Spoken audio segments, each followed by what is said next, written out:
ദൈവം നമ്മെ അനുഗ്രഹിക്കുന്നതിൽ ദൈവത്തിനൊരു ലക്ഷ്യമുണ്ട്.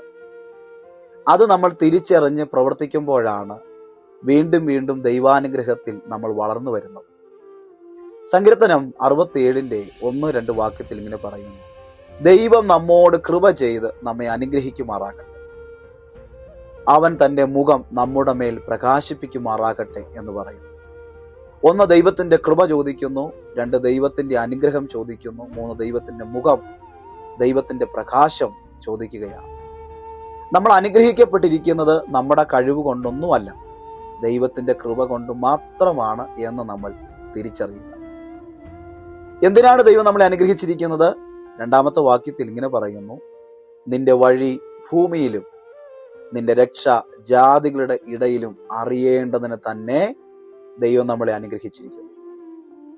ദൈവത്തിന്റെ മിഷൻ, അതിന്റെ ലക്ഷ്യം പൂർത്തീകരിക്കുവാൻ വേണ്ടിയാണ് ദൈവം നമ്മളെ അനുഗ്രഹിച്ചു വെച്ചിരിക്കുന്നത്. 1 ദൈവത്തിന്റെ കൃപ, ദൈവത്തിന്റെ അനുഗ്രഹം, ദൈവത്തിന്റെ മുഖം, ദൈവത്തിന്റെ പ്രകാശം.